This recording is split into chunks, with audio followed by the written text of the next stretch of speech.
question.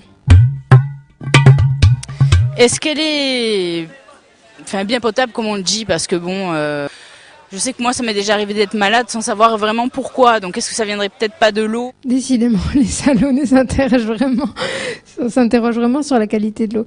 Bon, on a déjà, je sais pas s'il y a quelque chose encore à rajouter, parce que c'est vrai que ces questions reviennent très très souvent.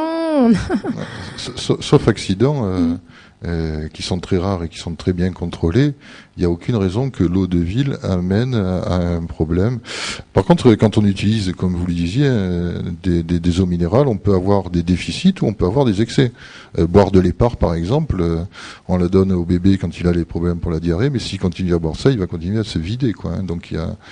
Et puis le problème des bouteilles d'eau, c'est le problème du plastique et le problème du stockage du plastique et les relargages qu'on peut avoir là-dedans.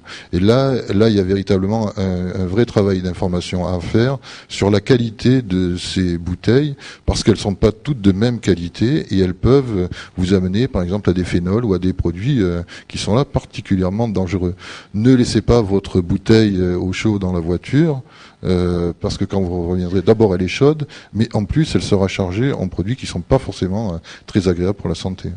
Donc il ne faut pas conserver les emballages plastiques trop longtemps parce qu'ils peuvent présenter un risque. On le sait, et puis on sait surtout qu'il y a des plastiques de moins bonne qualité, même s'ils correspondent aux normes, puisque on peut pas délivrer de l'eau en bouteille en plastique si elle correspond pas à des normes.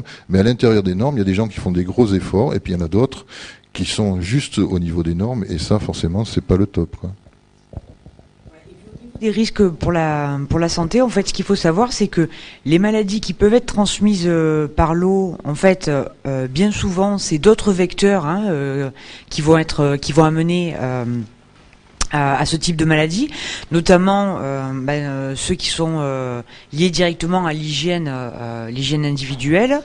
Ou aux aliments, donc toutes les maladies portées par l'eau en fait sont aussi transmissibles ou bien souvent transmissibles par les aliments ou par l'hygiène des mains, et donc c'est bien souvent par ces moyens-là qu'elles sont transmises.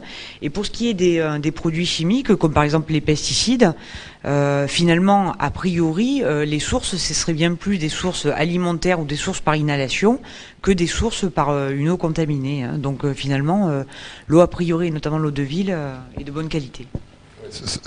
Moi, je voudrais rajouter quelque chose sur les nitrates. Très souvent, on parle des nitrates dans l'eau, la concentration doit être inférieure à 50 mm. Le problème des nitrates dans l'eau, c'est plus un problème de milieu et d'évolution de la qualité d'un milieu qu'un problème de santé publique. On s'est aperçu qu'il n'y a pas de données, à part chez le nourrisson, avec cette maladie où les nitrates passent dans le sang et remplacent l'oxygène au niveau de l'hémoglobine pour former de la méthahémoglobine. Mais sinon, on n'a aucune donnée sérieuse sur une relation entre les nitrates et les problèmes de santé publique. Mais seulement, on n'a pas le courage de dire que le problème des nitrates, c'est un problème de qualité de milieu, de ressources en eau d'une manière générale. Alors, on fait passer ça sur la santé publique et je trouve ça désolant. Écoutez, votre remarque me permet de faire la transition avec la seconde partie du plateau. Donc, on va aborder les questions de la préservation de l'eau, de la qualité et de son innocuité pour l'homme. Donc, pourquoi est-ce nécessaire de préserver cette ressource qui semble ici plus qu'ailleurs inépuisable finalement? Et l'eau est-elle à risque? Pourquoi tout de suite, donc, on lance un reportage sur le forage avec Monsieur Astier. Nous avons premièrement une première nappe qui est à très faible profondeur. C'est une nappe qui est principalement alimentée par les arrosages des prés. Donc les agriculteurs immergeant leurs prairies. Nous avons au tout début la Durance qui nous a déposé de l'alluvion. Qui est superposée à de l'argile. Donc quand les agriculteurs arrosent, l'argile faisant un feuillet d'imperméabilité va garder ces premières eaux à des faibles profondeurs. Vous avez pu voir qu'on a mis de la graisse sur le filetage. C'est de la graisse cuivre, c'est-à-dire tous les produits que nous employons pour la lubrification ou le graissage sont de qualité alimentaire et biodégradable. Ces premiers roseaux sont fortement influencés par la pollution, à cause des irrigants et des gens qui exploitent les prairies. À savoir qu'un peu avant de commencer à immerger ces prairies, ils mettent de l'engrais pour pouvoir fertiliser leur culture. Et donc à ce titre, l'eau fait descendre ces engrais et on a une première eau qui est très polluée. Il y a bien des milliers d'années, la Durance a déposé ce type d'alluvion-là. On retrouve l'alluvion de la Durance ici, voilà.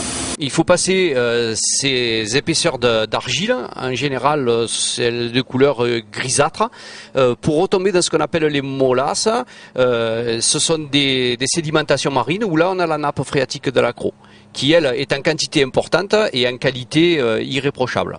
Le risque étant de laisser passer l'eau supérieure dans la nappe phréatique, créant une pollution qui pourrait se révéler même irrémédiable. Il y a la mise en place d'un pré-tubage, c'est-à-dire un tube d'un diamètre plus important que le tube final, mise en place sur en moyenne ici c'est sur les 6 premiers mètres.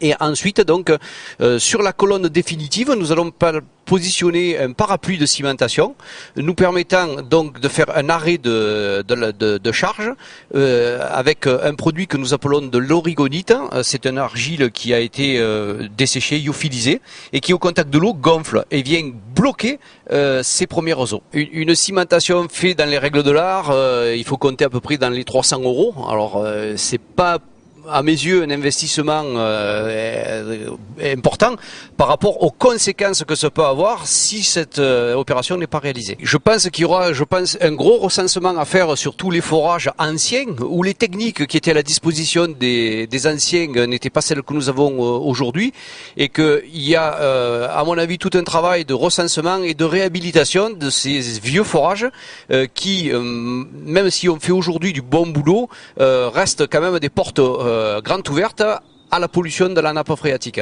Alors, Monsieur Astier, donc fini le reportage, nous parlons de la pollution de la nappe phréatique. Pourquoi est-ce que vous pouvez nous expliquer justement en quoi ces forages peuvent polluer la nappe ?